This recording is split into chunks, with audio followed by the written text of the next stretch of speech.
তারা আমাদের হত্যা করতেছে। আমেরিকা যখন আফগানিস্তানে আক্রমণ করছে, আমেরিকা যখন ইরাকে আক্রমণ করছে, ইরান তাদেরকে সহায়তা করছে। এটা তাদের মুখের কথা, এটা আমি বানায় বলতেছি না, আপনারা গিয়ে চেক করেন। মুহাম্মদ খাতামি ইরানের প্রেসিডেন্ট ছিল 97 থেকে 2005 পর্যন্ত সম্ভবত। তার একটা বক্তব্য আছে যে তালিবানের বিরুদ্ধে আমরা আমেরিকাকে সাহায্য করছি, স্পষ্ট বক্তব্য আছে তাদের, এটা লুকোছাপার কিছু না। এবং সবচেয়ে বড় যে বিষয়টা ইরানের ব্যাপারে সতর্ক হওয়ার সবচেয়ে বড় কারণ হলো যে তাদের সাথে আমাদের আকীদার দ্বন্দ্ব আছে, তাওহীদের ব্যাপারে দ্বন্দ্ব আছে। তারা আল্লাহর উলুহিয়াত, আল্লাহর রুবুবিয়াত, আল্লাহর সিফাতের ব্যাপারে শিরক করে। তারা আমাদের মা আয়েশা রাদিয়াল্লাহু তাআলা আনহার ব্যাপারে জঘন্য কথা বলে, যেটা কোনোদিন কিয়ামত পর্যন্ত মানা সম্ভব না আমাদের পক্ষে।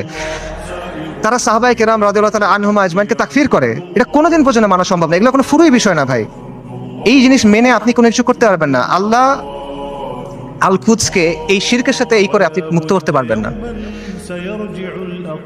ইরানকে আপনার দেখতে হবে ক্রুসেডের সময়ে উবাইদি সাম্রাজ্যের মতো করে। ক্রুসেডের সময়ে একটা সাম্রাজ্য ছিল উবাইদি সাম্রাজ্য, এটাকে আপনারা অনেকে ফাতেমি খিলাফত নামে ছিলেন। এরা আকীদাতে ছিল ইসমাইলি শিয়া, মানে ইমামি শিয়াদের চেয়েও খারাপ, বাতেনিয়ারা ইসমাইলি শিয়া। তারাও জেরুজালেমকে মুক্ত করার কথা বলতো, তারাও ঐক্যের কথা বলতো, কিন্তু ইতিহাস খুলে দেখেন তাদের ভূমিকা কি ছিল, আহলুস সুন্নাহর সাথে তাদের ভূমিকাটা কি ছিল, এটা ইতিহাস খুলে দেখেন।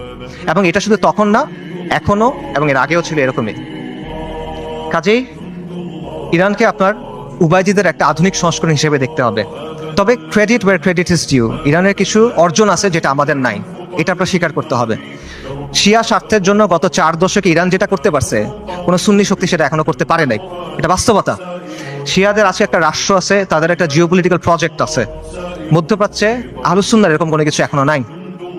বৈশ্বিকভাবে ফিলিস্তিন ইস্যু ব্যবহার করে ইরান প্রতিরোধের একটা রেটরিক তৈরি করছে, এক ধরনের সফট পাওয়ার তৈরি করছে, এটা আমরা তৈরি করতে পারি নাই। এগুলো বাস্তবতা, এই ক্রেডিট তাকে আপনি দেন, এই অর্জন স্বীকার করেন, কোনো সমস্যা নাই।